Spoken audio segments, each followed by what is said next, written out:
Hello and welcome to the D3 podcast. This is your host, Matt, joined as always by Sam, Kevin, and our new member, John. How is it going, guys? Surviving, per usual. Surviving. I think that's the only way to move forward in 2020 at this point. So, John, you've been a part of our show for a few episodes. Why don't you kind of give an introduction to our viewers on favorite basketball teams and whatnot, and how you kind of got into this? Sure. I have one favorite basketball team. It's the Chicago Bulls. It's because that's just the team I grew up loving, and every other team can be better than us for the next 10 years. But I love them. And then, if I had to pick another one, love the Dallas Mavericks. Love Euroball. I think they're building something pretty cool over there. And I just got into basketball because I just it's just kind of an incredible game to watch, and I love reading about it. I pretty much consume any content about it that I can because it's just one of those things it's just fun to fill your brain with and think about. Yeah, it really is. There's so many I think one of the craziest parts about basketball is the stats and the box scores and stuff like that, because typically people go to baseball for that, but goddamn, man, when I'm seeing somebody shoot 60 from the three, it's a good time. Yeah, it's cool. It's always fun to see what ridiculous shit James Harden did in his 2-point loss. Oh, God. And another 3 for 33 night from James Harden. Oh, my God. Jesus Christ almighty. All right, boys. Why don't we get right into this? Sam, so I'm hearing that Daryl Morey is in our favorite state, in Philadelphia. Or our favorite city. Sorry, favorite city. I know geography. Hey, head back to school, homie. But I probably should. From our last episode, Kevin, you were the only person there because Matt abandoned us. The last thing we mentioned was Daryl Morey. He's gone. He's out of the Rockets. And I believe from our last discussion, you had predicted that he was going to Philly. And for some reason, Elton Brand and management was like, this Kevin O'Brien's onto something right now, okay? Let's listen to him. Hey, that's how we got these views in the last episode. I'm telling you, nine higher executives were just like, Kevin O'Brien, this guy's fucking genius, all right? Fucking genius. Kevin, with Daryl Morey in Philly, are we trusting the process again? I know we're starting from scratch again from Hinkie, but what do you feel about this? I think I said it last episode. I like that a lot. I think we saw what he can do in Houston of kind of changing how those teams play the game. Like that small ball team this past year, didn't make it all the way, but it was just a complete change of pace that everyone else had to work around and learn, because it was just kind of out of left field. And I think he can really do that with the assets that he has in Philly. I think it'll be a good fit. I don't know if they're going to run it back to the playoffs right away and get anywhere deep, but I think for the long term, I think that helps Philly out more than hurts them. No, that's fair. Matt, I saw you shaking your head a lot. You're having no hope in Philly is what I'm hearing right now. Yeah, always. Never hope in Philadelphia. I have absolutely no trust in the process. They've tried every little thing for the past 3 years to try and make their team exciting and fun. Let's see, Jay Booty, that didn't work out too well. Now did it? For whatever reason, the process, and because that's what they're calling him, and Ben Simmons, because Ben Simmons won't shoot a goddamn three for his life. I don't have faith in that team. I absolutely have no faith in that team unless they do something with one of those two players. Man, this is the city of brotherly love, man. You're just promoting hate here, man. We don't support that on this podcast. Come on, have some hope. I mean, fellow Boston man, I know it's hate culture there, but fellow new we member out here. What are we feeling about this with Doc Rivers, Daryl Morey combo going into Philly? This year be all that different from what we've seen in the past. I don't think they will make a particularly deep playoff run. I don't think it'll be quite as embarrassing. I think the biggest thing that Philly wants to build this year is like a clear culture and team identity. Say this is how we're going to play basketball. This is how we're going to use these parts that we have. And like, yes, the Simmons and Embiid fit is questionable, and everyone's like talk that to death, but they're still like both really talented basketball players. And there's probably not a GM who's more like radical and aggressive about soaking every bit of talent he can out of his star players, and building a team to their strengths. How they go about doing that this year, I think their options are limited, but I do think like in the next couple of years, you could be seeing something pretty good for them. For sure. And I think the big rumor was when Daryl Morey went there is James Harden going to be tagging along with him, in a potential trade? Kevin, do we see that as a potential like fit or even potential at all for a trade? I personally, I mean, I think John said this before we were recording, but like, if you can get James Harden, it's always going to help your team at this point. Like, so yeah, ideally they could get him, but I think it would, at this point, I don't know who they would give for James Harden unless they wanted to completely disband their whole team and then start building around James Harden instead. And if I were them, I would just choose, we got Embiid. He's injury prone, but let's build around him. Let's build a team around him. We got Simmons. Let's try and work with him a little bit and then do stuff with that instead of trading one or a lot for James Harden and then completely rebranding how your team works. I don't know. The biggest issue that I feel like Philadelphia was not only like trying to figure out how Ben Simmons and Embiid work together, but also the fact that they really didn't have any shooters. You put Harden in there, and I mean, at least that fixes one of the problems. I think, and when I say like fixes one of the problems, I mean he's going to have 1 or 2 games where he doesn't go 3 for 30. No, I mean, yeah, James Harden's probably like one of the best volume 3-point shooters ever in the history of the game. But it's just like, I think personally, like, if you're going to trade either of those guys in Philadelphia and you want to bring in James Harden, I think you trade Ben Simmons because Embiid has a higher ceiling, in my opinion. And I also think that like we already saw what James Harden and Ben Simmons would look like, and it looks like James Harden and Russell Westbrook. Like it's like, and when it was good, it was really good, but then when it was bad, it was like truly terribly disgustingly bad. And like, and so if you can bring in James Harden without losing Embiid, and then do that, like that'd be great. No, exactly. I mean, let's be honest. The biggest mistake Philly did was not giving Jimmy Butler his money. The next mistake was paying Tobias Harris the Jimmy Butler money. Like, where did that come from? The logic behind that, unbelievable. But if I'm Philly, you got to trade now, because this is now you're in the optimal chance with the right coach, the right general manager.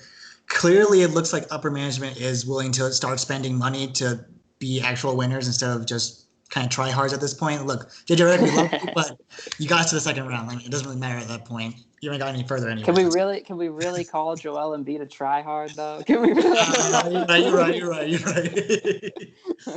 Joel. But yeah, I see what you're saying. But I mean, and I think it's an easy package, right? Ben Simmons is clearly the future and youth at that point for the team. Trade him, throw away that Tobias Harris contract. At least he's some sort of value. Houston can get rid of all their old vets with, hey, I know Matt and I were talking PJ Tucker. I'm just saying, the guy loves his pancakes. Philly got really good food up there. Shoe game strong. And I think the guy really balls out for the type of money he was getting, which was nothing, the contract now. So you could package a lot of those vets, and I think it'll be a good mix of just people who just need to win now kind of situation compared to the Houston debacle with their ownership. Tillman Fertitta should not be an owner. I'm just saying. No. But that's a different story. We'll talk about that. Broke. Yeah, if you're not gonna pay, why become an owner? I'm just saying at that point. Like, true. Like, you're not the Spurs. Spurs just gamble, and we're just lucky that Tim Duncan was super selfless and like just millions of dollars at that point. Tim Duncan didn't feel like hiring out the U-Haul. He was like, moving's a hassle. It is a hassle.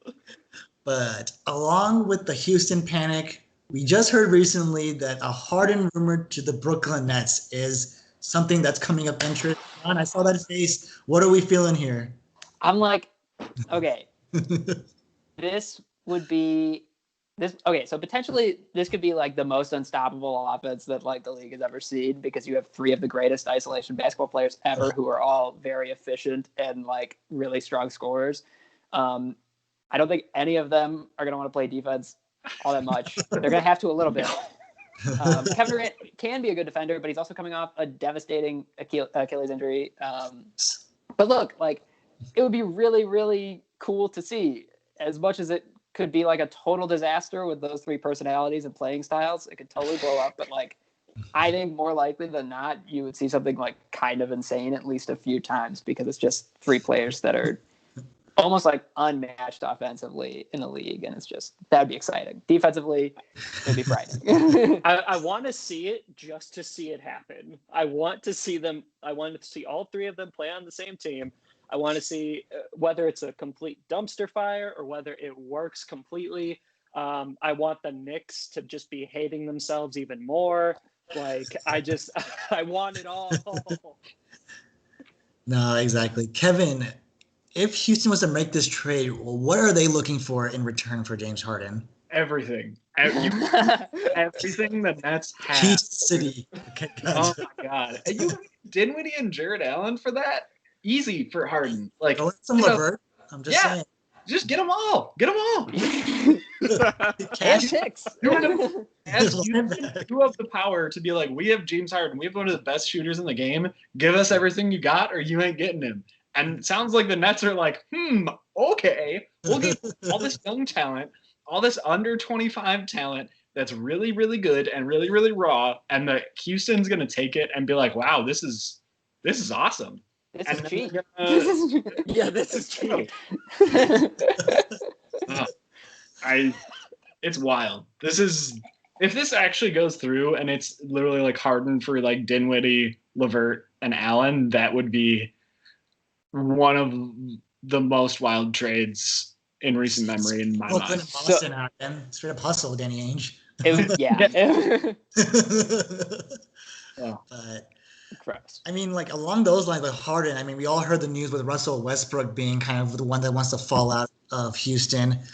In my opinion, I thought the team actually worked really well for, what they could have been, I guess you could say. I think they had a bad matchup in terms of who they had to face in the playoffs. When you have to face, the best big man in the NBA, it doesn't really help that PJ Tucker, had to guard this man. Like, dude, he's got nice kicks, but can't play defense against the greatest big man probably to ever play in the NBA eventually. With Russell Westbrook kind of demanding a trade, do you think he's going to be someone that, kind of coast throughout half the season and then kind of see what happens depending on what plays out? Or is this something that you got to move now while there's still assets available? Matt, what do you think here? Well, apparently Charlotte wants him, so who the fuck knows there? But if I'm Russell Westbrook, I kind of want to just get it over with. I want to get traded now because, first off, James Harden, obviously he's very open to getting traded, right? So clearly he does not want to be in Houston. So what is in it for Russell Westbrook to stay in Houston? There really isn't anything for him there if Harden is not there. If Houston is not trying to make plays to get players, then he might as well just leave. And that's even like a good thing for Houston too, because they could get some capital from him, whether or not it's like really good or just like good enough. They're at least getting something for him. For Russell Westbrook in general, I mean, like he's on the last stretch of his career. I would say probably has like what 2, 3. He's got a decent amount of years left in him, but like his shooting has gone downhill to the like really badly. He's practically playing Ben Simmons ball. I mean, if he can go to another team and make them championship, like available to be a championship team, then do it. That would benefit not only the Rockets, but that would also benefit Russell Westbrook in general. Gotcha. Am I the only one that wants Russell Westbrook in the East? Like, I just feel like I want stat padding basketball at this point with Russell Westbrook because that's just what his specialty is. Kevin, Make the East interesting. Kevin, if I want Russell Westbrook to the East, what is the best spot for him? Nowhere. Damn.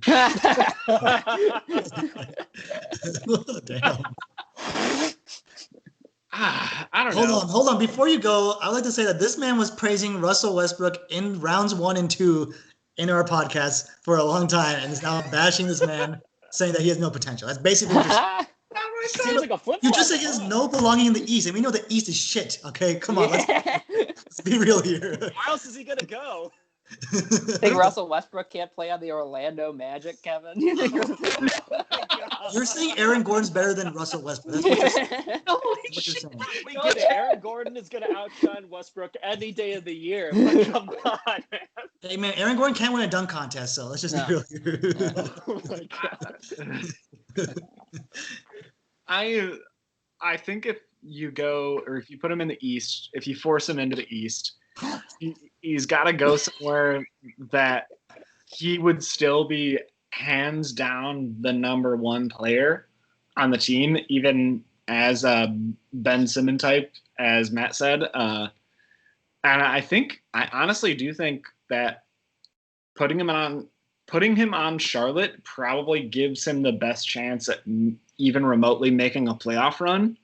Because if you put a star like Westbrook into Charlotte, that really pushes them up into maybe at least to get past the Magic and get into that 8th seed spot, and give them a fighting chance to get into the playoffs and to do something. Granted, I don't think if he goes to Charlotte, I don't think much will happen after this round if they even make it that far. Yeah, I don't know. So I have some things to say really quick. If we haven't done this already, I think the title of this podcast, of this episode, should be that Kevin is now an Aaron Gordon fan. Secondly, forever false. Secondly, I think as long as Russell Westbrook thinks that he's the best player on the team, that's all that's going to matter. Because let's be honest, that ego is very, very high up there. So as long as he thinks he's the best player, I think that's all that really matters, right? Yeah. And I do agree a little bit with Kevin, not on the fact, well, I do agree that him going to Charlotte isn't going to really do anything for him in general or for that team. But I think for the organization, I think that makes them a little bit more popular, I guess you could say, which is, in my mind, a huge boost to Charlotte because they are one of the teams that nobody wants to watch. And if they do, they're pretty much watching it because Michael Jordan's the owner. And even then, he's not a good owner. So...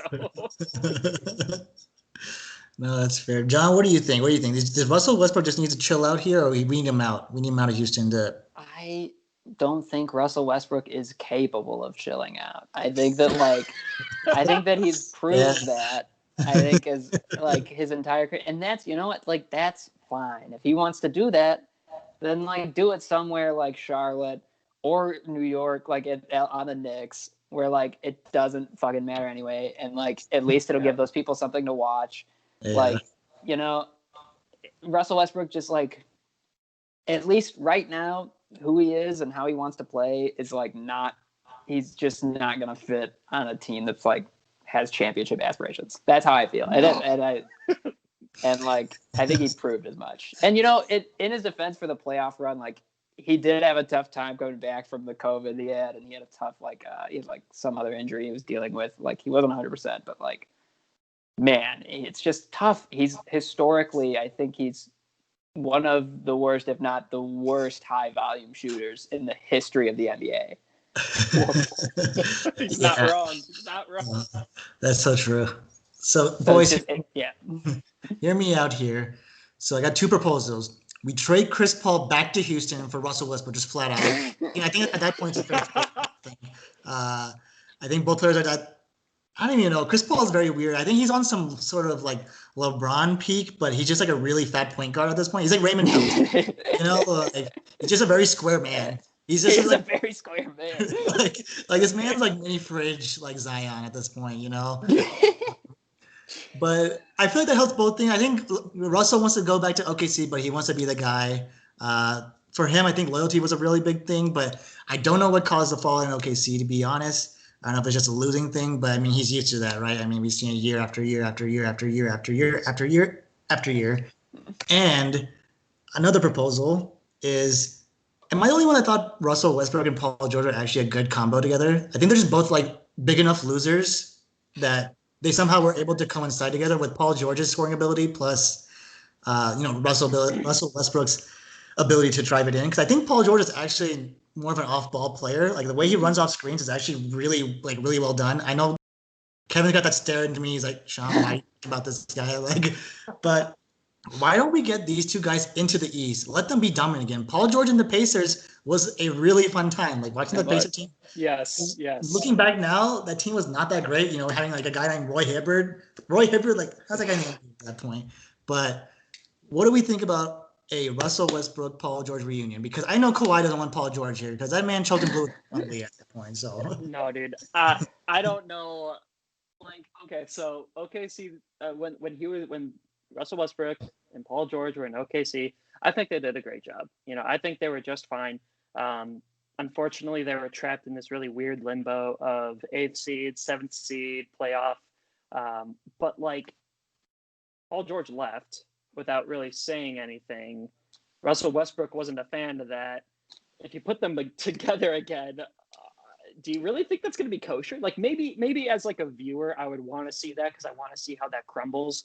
But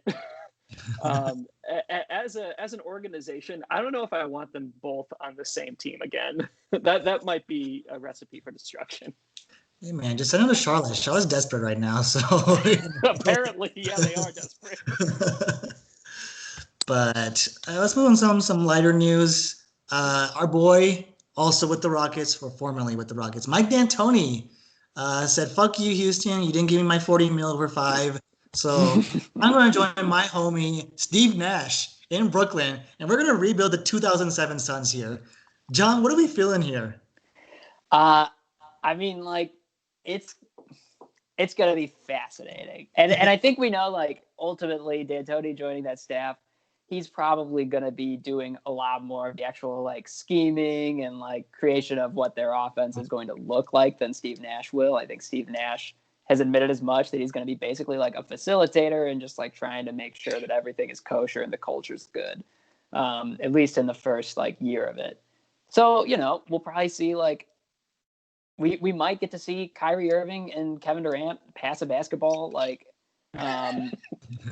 make quick decisions. And it would be potentially like really fun in that regard. And depending on if they do get James Harden, I think that's an even more interesting wrinkle of like, truly like limitless options for scoring. I think that you'd have just an incredible offense to watch, and I think it's super interesting. And I think that like I'm all for it. Defensively, I don't really care right now, and they're in the East, so just put up buckets. Yeah. And like That's fair. Hey man, I'm just waiting for Sean Marion to join the shooting, as a shooting coach at that point. Like I'm gonna see British shots come back at that point. Kevin, with these big additions and a possible rumor of James Harden somehow magically appearing in Brooklyn, are these guys a real like title threat at this point? I mean, we haven't not seen any action. Obviously, Kevin Durant injured. Kyrie had the one, his debut game in Brooklyn, phenomenal, and then back injury, shoulder injury, and then it was just fell apart at that point. And it was the Spencer Dinwiddie show. What do you think about the title odds this year? I really think if everything goes right with them, they're going to be an unstoppable force that is just going to be a scoring machine that they don't need to play defense if they're scoring 130 points a game. Like, yes, the Rockets motto. Yes, and that's what D'Antoni kind of brings too. Is like John said, like if you got D'Antoni and Harden and Kyrie and KD, then who cares about defense? Who cares? Score 130 points a game, you're good. No one else is going to come close. Outscore the other team. You're right. I mean, that's how you win. Yeah. Well, there's also with that team, it's just such high risk, high reward. So if everything goes right, the title contending team easy. If nothing goes right, they could I really wouldn't be surprised if they somehow like just completely fall apart and get like a low seed in the playoffs or something like that. Like later in the season. That team has so much risk in it. Like a brand new coach, like a bunch of like good players, but mixed together in a weird way that haven't really played together. Like Katie and Kyrie are coming together after originally we're gonna be playing last year. Both didn't, and no one's. If they get Harden, they're gonna lose all their guys that have been there, that have been a part of this culture. So there's not gonna be anything solid at like the base bench level. It's just going to be a very weird, strange team to watch, like come out of nothingness. Yeah. Yeah, no, this team could be kind of what you're saying. This team could be a very scary threat, but I feel like it takes one bad locker room incident to just like totally destroy it. But I mean, hey, if you trade all the people that are causing the problem, Kyrie, I know you pointed them out, Kyrie. We can't trade Kyrie, right? Because Kyrie's always right at this point. Yeah, right. Like when you have a coalition of two superstars, I can definitely see it being a big issue for management to move these players. I mean, I think it's actually good for the Nets because he actually got a chance when Kyrie was out to actually showcase Spencer Dinwiddie, Karis LeVert, Jarrett Allen. I mean, let's be real. DeAndre Jordan should not be playing as a starter anymore. Like, he's not good. Like, he can play like 8 minutes, but like this guy, the only thing that's good about him is that he changes his hair every time. Like, I'm just gonna be real. Nothing else is fresh about this guy's game since the Clippers. Like, it just fell apart. Mm-hmm. Sam, my man, I got some. So first off, I think if there's one thing that last year taught me, it's that I am a Spencer Dinwiddie stan, 100%. I love that guy. He's so good. I really love that player. But I am now looking at this for the first time in the doc. Can we please talk about this? Because first off, I want to see what John says about this, seeing as we're both Bulls fans, but that he's a Mavericks fan as well. Can we get into this, please? Yes, sir. That is what we'll talk about, as we did hear rumors of potentially finding another all-star talent. Is he really all-star talent? We'll call him all-star talent just for show. We'll call him all-star talent. Zach Levine, whatever your name is, irrelevant to the case, has been a potential, next stop for him for Dallas. I feel like I didn't see this note before, but I feel like I know who put this note. John, let's talk about this, okay? Because we know how dominant of a scorer Zach LaVine is compared to Luka Doncic, right? I mean, like, they're on different scales. I mean, it depends on how you want to scale it, but scales. But how are you vibing with this kind of discussion here? So, right, like, I did put this note down. It was something I saw floating around on the internet. I doubt this is something that really comes to fruition, but we know that Dallas wants someone to help take the pressure off of Luka, especially towards the end of games, because they had one of the worst clutch offenses in the league because everyone knew Luka Doncic was going to be shooting the ball. So in that sense, it makes sense for them. But what I wrote here is that adding Zach LaVine is like getting a software update on Tim Hardaway Jr. It's like it will run a bit more smoothly and you can do a few more things and it has a few more fun features. But like ultimately, this is the same product. Probably a worse defender. And he's just like, he's not that inefficient, and he'd probably be good playing in a system like Dallas has. I could see it being a good thing for them.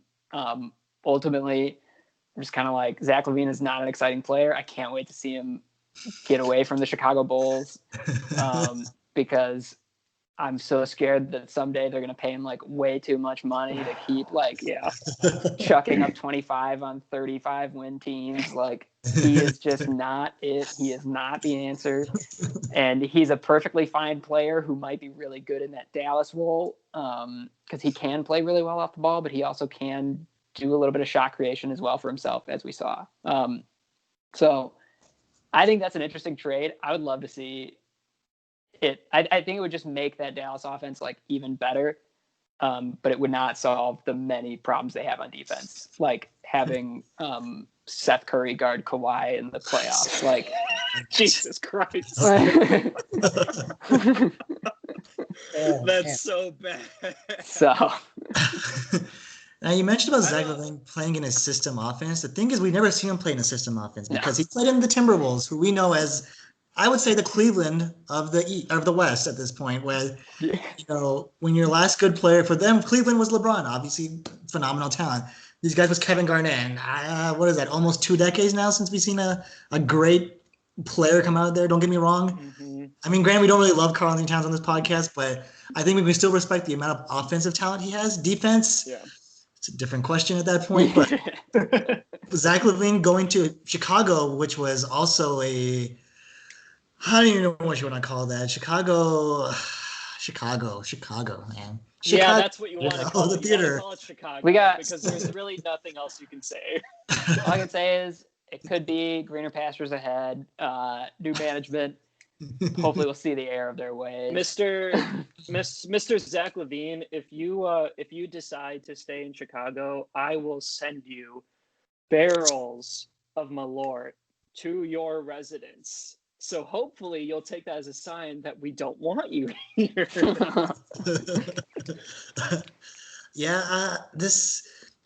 Like I said, as a Spurs fan, I hate the Dallas Mavericks with all my heart. I hate it so much because I wanted my Spurs to jump into that draft and really take Luka Doncic. We had the most beautiful European talent ever made here, and we didn't do that. And it was worse because the Dallas Mavericks took it, and I was like, God damn it! And then Atlanta fucked up and asking more in that trade because I don't know how they saw the gap between Trae Young and Luka Doncic is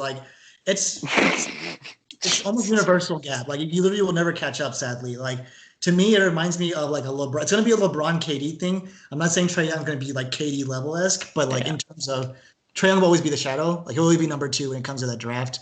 Marvin Bagley, shouldn't have been number 2 pick. Let's be honest at that point. I was going to say, I want to throw in the joke about the Kings, but I feel like we've exhausted that.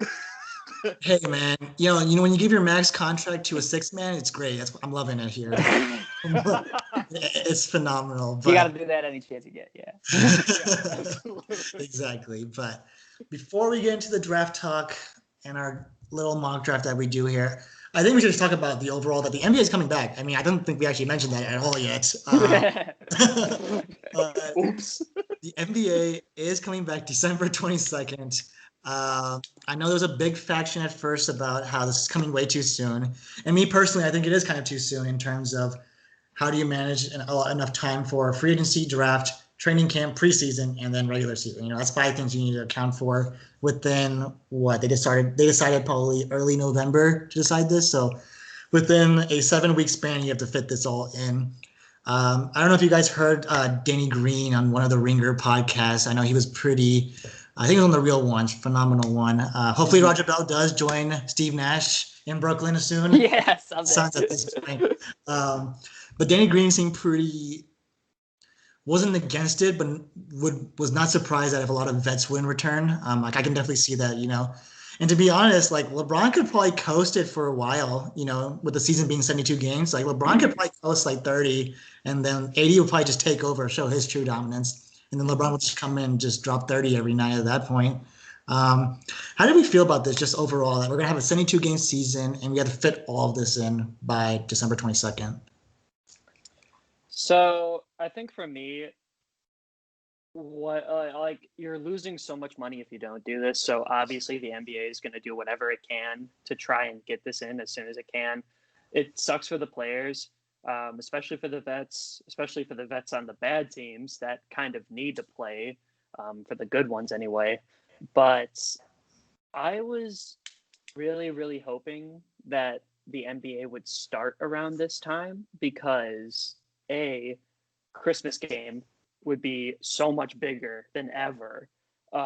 B, I love that there's the 72 games. I love that they shortened the season a little bit. I mean, kind of had to, but either way, shortened. Yes. Yeah, shortened the season. Yeah, got rid of March. I guess it takes a pandemic to shorten it by maybe a few games. But either way, this was a move that had to happen.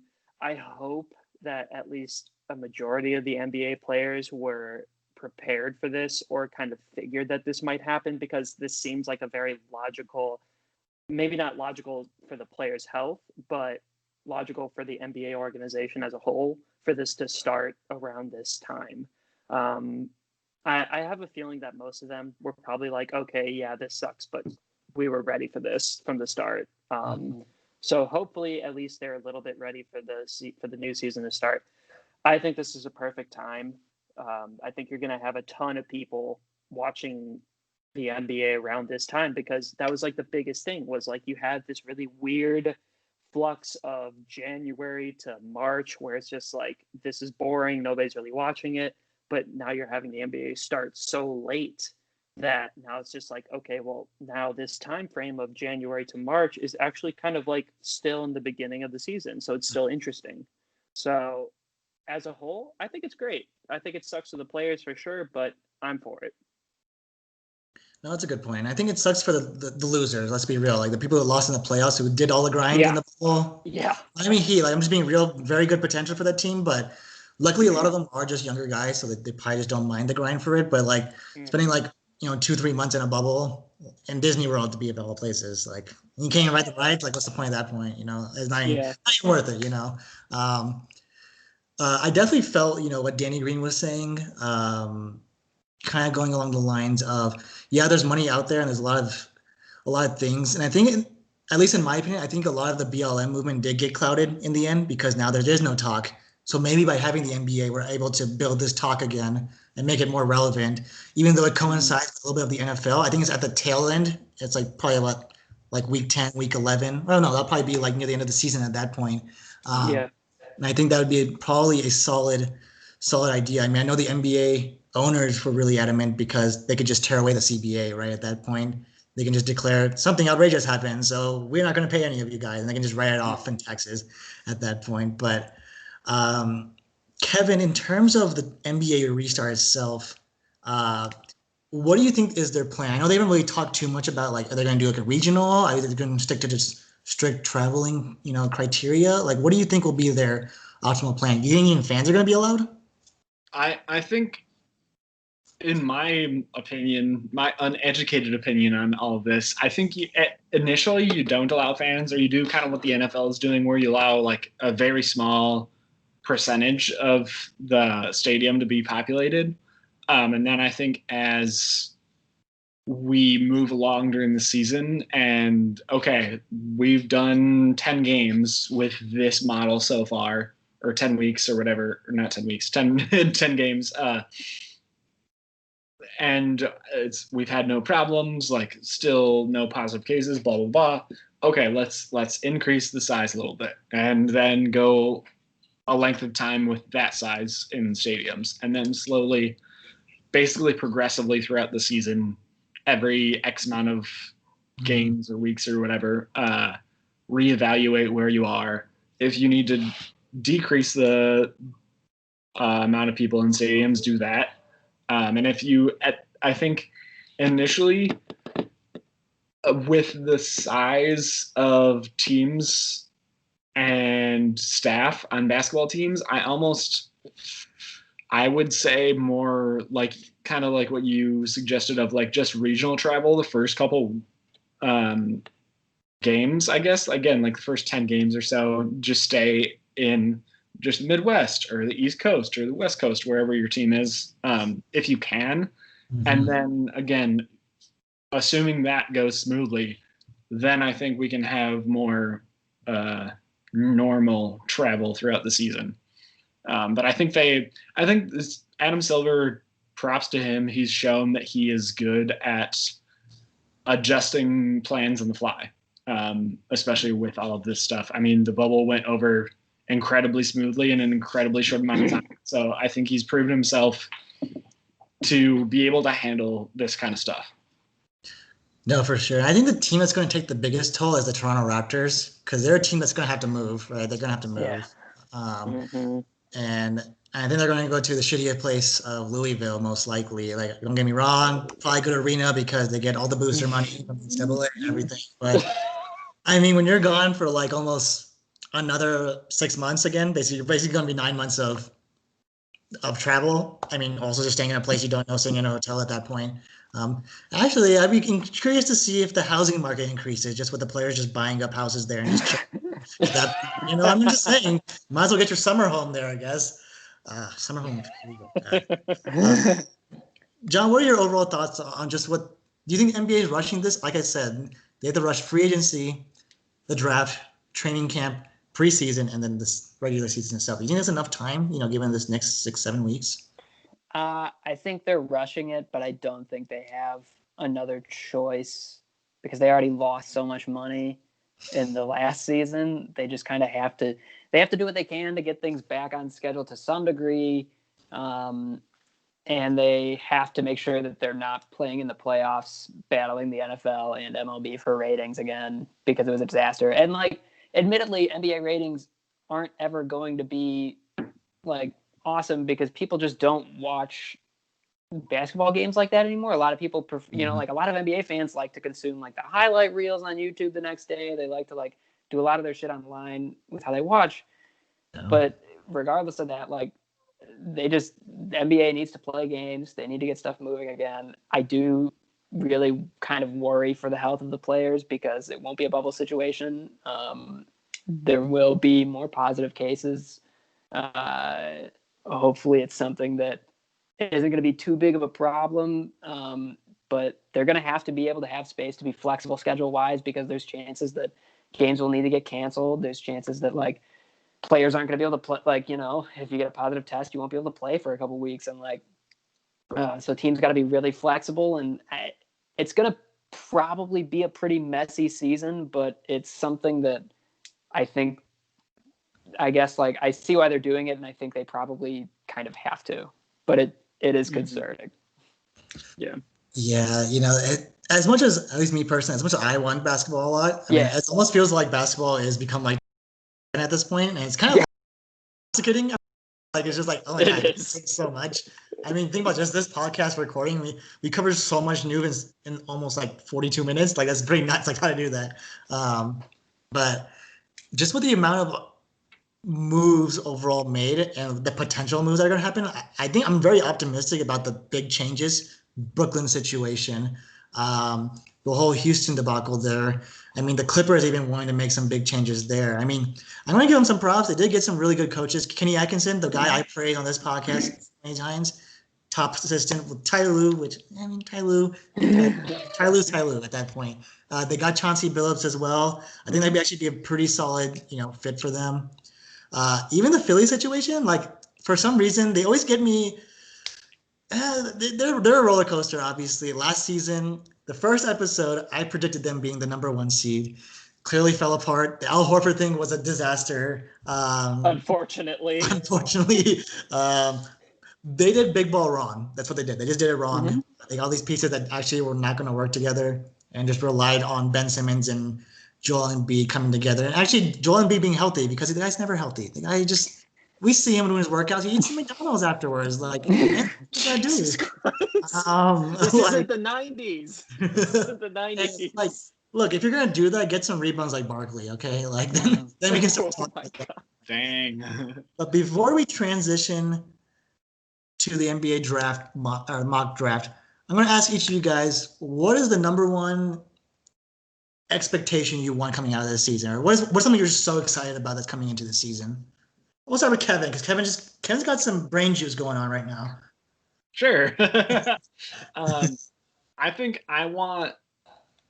just am excited to see one big blockbuster trade. And I think we're already hearing rumors about that with the James Harden trade. I think James Harden to the Nets would be something to see. I think it might be a train wreck, but it might be insanely perfect at the same time. And we don't know. But I also think that there's a lot of possibility for just an out of left field trade that none of us predict. And that all of a sudden, the week before the season starts or something like that, where we hear rumors about someone being traded and then it happening that same day or something like that, that just blows all of our minds. And I'm excited for that. And I really want something like that to happen this year. Because I feel like we didn't get a lot of I feel like last year, during the season at least, not much changed. It was pretty stagnant. Other than actual corona. But yeah, I don't know. I think it'll be interesting. All right. I'll see you. Matt, what are you thinking? What are you thinking here? Yeah, I'm pumped for a full season of Zion. Like we only got a taste of him at the tail end of the season, and we saw how well he was playing. He's just so much fun to watch. Hey, you put those quotes down. You put those air quotes down. I think having a full season of Zion is going to be really, really fun to watch. I'm really excited to see what New Orleans does. Brandon Ingram was honestly a really fun player to watch for a majority of the season. That was great. You know, John's fantasy team succeeded very well with a healthy Brandon Ingram.